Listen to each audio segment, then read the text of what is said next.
Bay Area cops, a sordid scandal shook 5 different California police forces, including the Oakland Police Department, during the summer of 2016. In May of that year, at least 24 Bay Area law enforcement officers were investigated for having intercourse with a teenage escort who went by the name Celeste Guap. The latter, from the city of Richmond, was the daughter of a 911 dispatcher. Internal investigators started looking into potential misconduct within the department following the passing of Officer Brendan O'Brien. Prior to his death, O'Brien penned a note revealing that he, as well as some of his colleagues, were soliciting Guap's services. According to the investigation's findings, Guap slept with at least 14 Oakland police officers, including 3 while she was still a minor. In an interview with a local media outlet, Guap, whose real name was revealed to be Jasmine Abuslin, stated that the officers knew she was underage at the time of their encounters.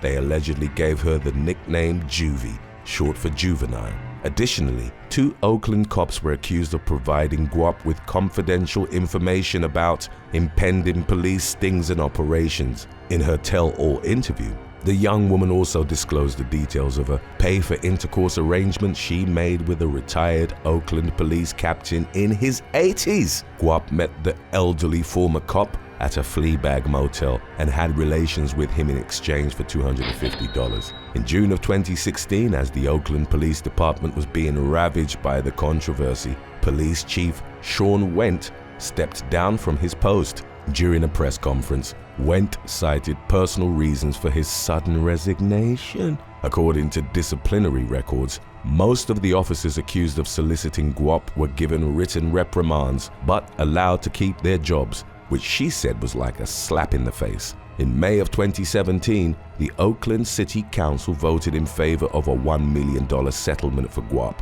although the resolution did not include an admission of liability on the city's part. Number 5. Gemma Louise Anderson. On March the 29th of 2022, residents of the town of Peterlee in County Durham, England, spotted a woman turning people's front door handles around the neighborhood. The suspect gained access to 3 different homes, including one where she encountered a vulnerable pensioner. After being challenged by the elderly homeowner, the woman made off with the victim's purse. The East Volume crime team launched an investigation, and within 24 hours, the suspect was identified and arrested. For her crime spree, 38-year-old Gemma Louise Anderson was charged with burglary and attempted burglary. Police also linked her to several similar crimes committed in the area. She told investigators that she used the money she stole to pay off debts and purchase drugs. 2 days after her arrest, Anderson pleaded guilty to her charges and was released on bail, subject to an electronic tag. She was later re-arrested for breaking the conditions of her release. In mid-May of 2022, Anderson appeared at Durham Crown Court, where she was sentenced to 28 months in prison for her crimes. Commenting on the case's outcome, a police spokesperson stated criminals like Anderson plague our communities with their repeat offending to fund their illegal drug habits and often target the most vulnerable. So we are pleased to see her back behind bars. Number 4. Adnan Ahmed. A self-proclaimed lifestyle coach and pickup artist from Scotland, was arrested in 2019 for targeting young and vulnerable women in Glasgow and Lanarkshire. 38-year-old Adnan Ahmed, who called himself Addy A Game, reportedly approached dozens of women on the street. He would secretly film their interactions, then post the footage online, offering tips and advice for other men. In many of his videos, Ahmed discussed how to overcome last-minute resistance to intimacy, and even included an audio clip of a woman recorded during intercourse. During the resulting trial, 5 women between the ages of 16 and 21 gave testimonies about how they'd been threatened and intimidated by Ahmed in Glasgow city centre and in Uddingston, South Lanarkshire. One of the victims claimed that the man had followed her on the street before grabbing her head as he attempted to kiss her. A teenager testified that Ahmed called her pretty and repeatedly insisted that she give him her phone number. After approaching her and her friend, on a secluded street. YouTube removed hundreds of the man's videos and deactivated 2 of his channels following a BBC investigation into the online pickup artist scene. In October of 2019, Ahmed was sentenced to 2 years behind bars after being convicted of 5 counts of threatening and abusive behavior. He was also ordered to be on the offender registry for 10 years. In 2020, however, the verdict was reversed on appeal. The Court of Criminal Appeal ultimately ruled that Sheriff Lindsay Wood, who gave Ahmed his original sentence, denied him a fair and impartial trial. Number 3. Leilani Muñez. Prominent New York City transgender and HIV activist Leilani Muñez was arrested for soliciting a minor, according to legal records obtained by the press in 2022. The 39-year-old, who identifies as female and is HIV positive, began messaging an individual known as Josh in March of that year. The pair met on the dating app Grindr, and during the course of their correspondence, it emerged that Josh was 14 years old. Muñez acknowledged the teen's age, but nevertheless started soliciting intimate favors from him. They arranged to meet up in the Bronx, but instead of the explicit encounter Muñez anticipated, he was confronted by an individual identified only as FM. The latter reportedly worked for the non-profit organization called NY Creeps Spotlight, which aimed to expose people who target minors. FM's brush with Muñez was documented for the non-profit's YouTube channel. The 20-minute video included Muñez being taken into police custody. The activist faced several criminal charges, including attempted forcible touching and attempted endangering the welfare of a child. Earlier in 2022, Muñez had been honored during a pride flag raising ceremony at Bronx Borough Hall. Number 2. Bridget Dosette Howell. New Hampshire woman Bridget Dosette Howell was employed at Sanborn Regional High School in Kingston when she was investigated for an improper relationship with a student in 2021. Between April and May of that year, the 38-year-old drama coach reportedly had a physical relationship with an 18-year-old boy. Dosette Howell, who lived in Merrimack, had intercourse with a student 2 separate times and on a 3rd occasion kissed the teen at school. Consequently, the woman was arrested on charges of felonious assault, as well as 3 aggravated counts of felonious assault. It was the first case in Rockingham County that was prosecuted under a fairly new statute that focuses on the relationship of authority over an alleged victim rather than their age. New Hampshire's Department of Education suspended Dosette Howell's license to teach following her arrest. The situation served as a considerable fall from grace for the educator. Back in 2015, she'd been one of 8 finalists for the state's Teacher of the Year award while teaching history and social studies at the Regional Services and Education Center in Amherst. Dosette Howell pleaded not guilty to the charges leveled against her. When taking advantage of people goes wrong is coming up as well. In case you missed that release, stick around if you'd like. Number 1. Kirby Calderwood. Alaska woman Anisha Duffy Murnane was last seen alive on October the 17th of 2019 when she set out for a mile-long walk from her Homer apartment to a medical clinic for an appointment. The 38-year-old never showed up to the clinic, and her disappearance remained unsolved for over 2.5 years. During that time, police dogs tracked her scent to an area near a college campus where it abruptly stopped. Investigators viewed this as an indication that Murnane had likely been picked up in a car around that area. The search effort continued for over a year, but on June the 17th of 2021, Murnane was officially declared dead. In a presumptive death hearing, jurors determined that the woman's most likely cause of death was homicide. Around that time, police identified a man named Kirby Calderwood as a person of interest. He worked at Main Tree Housing, the supportive housing complex where Murnane resided. Calderwood would occasionally eat meals with the victim as part of a program for the South Peninsula Behavioral Services. The investigation stagnated until April of 2022, when law enforcement received a tip from Calderwood's romantic partner. She claimed that the man had spoken to her about the kidnapping and killing of Murnane. The tipster also said that Calderwood was in possession of a Timex watch that he stole from the victim. After being questioned by authorities in Alaska, Calderwood fled to Ogden, Utah. Local police executed a search of the man's apartment, which included warrants for hair samples and cheek swabs. officers pulled him over as he left the residence on the day of the search. There were 2 rifles in his vehicle, in spite of a protective order banning him from owning guns. The police also found a machete and other large knives that appeared to have dried blood on them in Calderwood's home. He was arrested and charged with both first and second-degree murder, as well as kidnapping and tampering with evidence. Following Calderwood's arrest, investigators gained a clearer picture of what led to Murnane's demise. On the day of her disappearance, Calderwood's then-girlfriend was reportedly out of town. The man went to her parents' unoccupied house and prepared a crawl space with the intent to torture and kill someone. He then drove around in search of a potential victim and happened upon Murnane walking alone to her doctor's appointment. He kidnapped her and brought her back to the house, where he carried out his sinister plan before disposing of the woman's body in a dumpster. In September of 2022, a grand jury indicted Calderwood on 9 felony counts. If convicted of first-degree murder, he could face up to 99 years in prison as punishment. He remained in custody at the Weber County Correctional Facility in Utah, following his arrest by Ogden police. Once Calderwood completes the jail sentence stemming from his Utah-related crimes, he will be extradited back to Alaska to face the pending charges relating to Murnane's death. Number 7. Madison Brooks.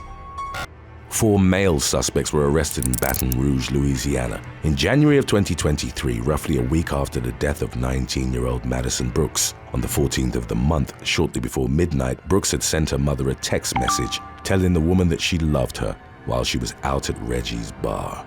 Earlier in the evening, the Louisiana State University student had been talking to teenager Desmond Carter, whom she'd met at the establishment. She left with him and 3 others who were subsequently named as 18-year-olds Kayvon DeAndre Washington and Kaysen Carver and Everett Lee, aged 28. Carver would admit to law enforcement that Brooks was very unstable on her feet, was not able to keep her balance, and was unable to speak clearly without slurring her words. It was later determined that Brooks's blood alcohol level was nearly 4 times the legal driving limit for the state of Louisiana. After they left, she was in the back seat with Washington and Carter, while Carver drove and Lee was in the front seat. Brooks was reportedly unable to provide the men with her address. As they drove around, she was then reported to have had relations with Carter and Washington. A 29-second video would later be presented in court by prosecutors with Brooks yelling, "Get out, get out, get out, I'll Uber myself." She was let out on the side of the busy Burbank highway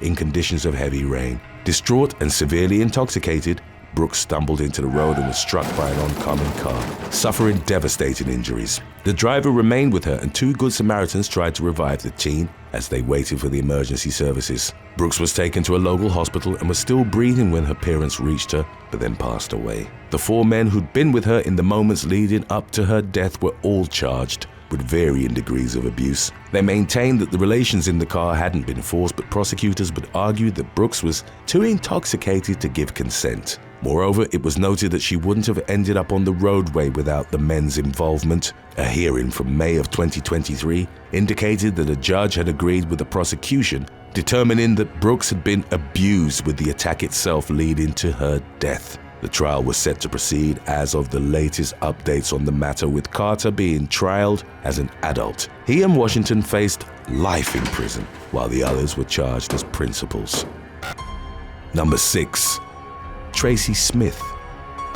In April of 2023, law enforcement in Coral Springs, Florida, arrested 43-year-old Tracy Smith in the parking lot of Exceed Preparatory Academy, a private school where she was the principal. Smith, a married mother of 3, had been helping an unnamed male student with his studies since October of 2022. They reportedly became close on a personal level and eventually began talking through iMessage and Snapchat. The teen reportedly regarded Smith as a mother figure, but nevertheless, their communication progressed to talks of an intimate nature. Smith reportedly made a comment to the student about having relations with him. The pair exchanged photos, in some of which the teen was shirtless while Smith was clothed. During a subsequent meetup in the principal's office, she touched him inappropriately, and the teen became uncomfortable with the situation, feeling like she'd crossed the line. He reported Smith to school officials, who alerted the authorities. It was determined that the principal had used her influence over the teenager to try and have intercourse with him. The educator, who had over 20 years of experience, was fired from her position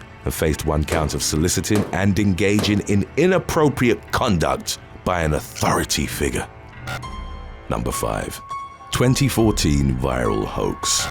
On November the 11th of 2014, the drunk girl in public video was posted to YouTube, where it quickly went viral and sparked outrage from viewers. The woman in the clip, 24-year-old Jennifer Box, walked down LA's Hollywood Boulevard while drinking from a bottle wrapped in a paper bag. She appeared to be severely inebriated and asked for directions for the bus stop that would get her to Culver City. Box was shown interacting with several men, all but one of whom tried to coax her back to their homes. The video gained a great deal of attention, and the vast majority of internet users reacting to it condemned the men's behavior. However, it would turn out that they, along with Box herself, were actually the victims in the entire situation, which had been staged by a pair of student filmmakers. Later in the month, Box herself posted an apology video to YouTube saying that she'd been led to believe she was taking part in a light-hearted prank. Box apologized profusely, adding, "Had I known the damaging outcome of this video, I never would have participated."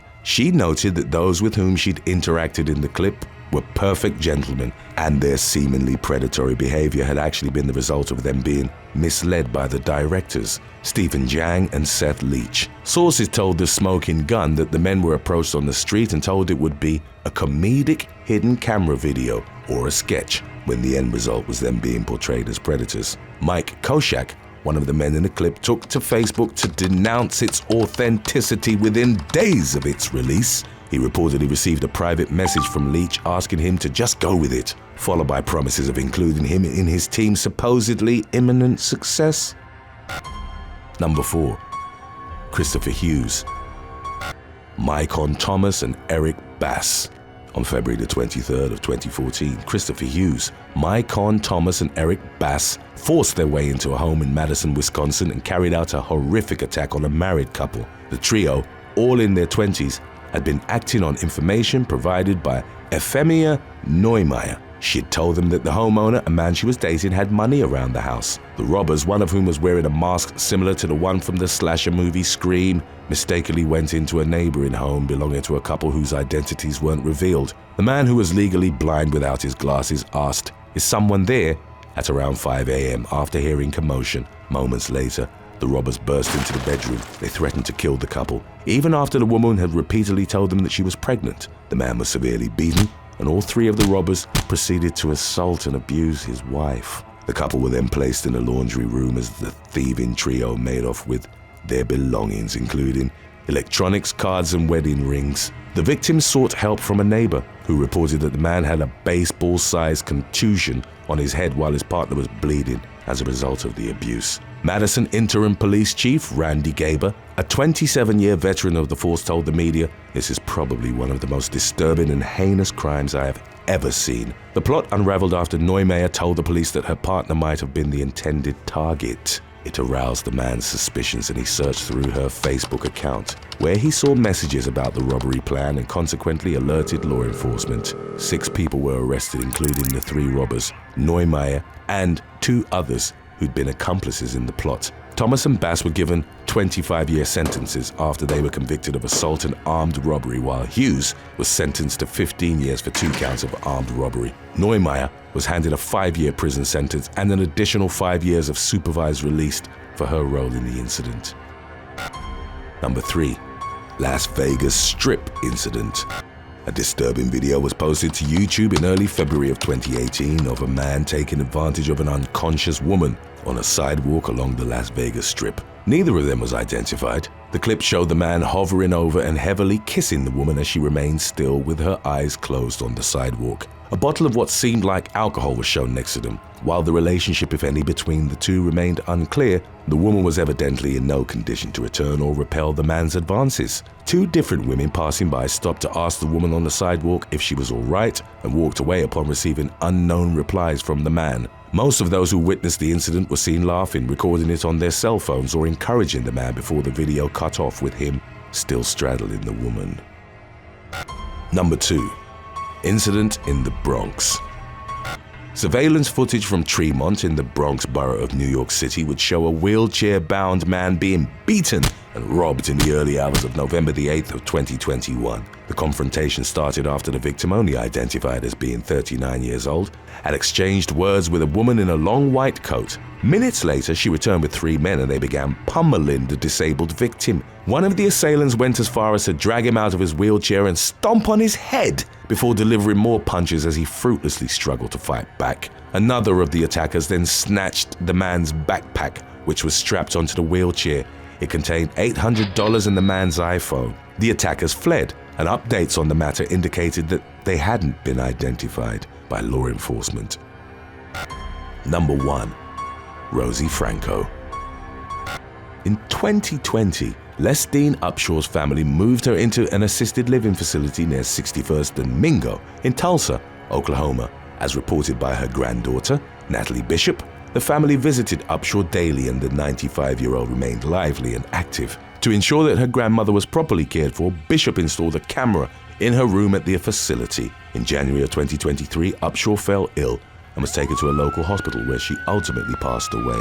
Bishop subsequently checked the camera and discovered that an employee at the living facility had stolen from her grandmother on the day of her death. The footage showed caretaker Rosie Franco take a key from Upshaw's walker and then use it on a locked desk. She stole the deceased woman's jewelry as well as what was reported as a large sum of money. The Tulsa District Attorney's Office recommended criminal charges and Franco was taken into custody for larceny from a house on February the 28th. Thanks for watching. Would you rather live in a crime-ridden neighborhood with no streetlights or always drive with your headlights off at night? Let us know in the comments section below.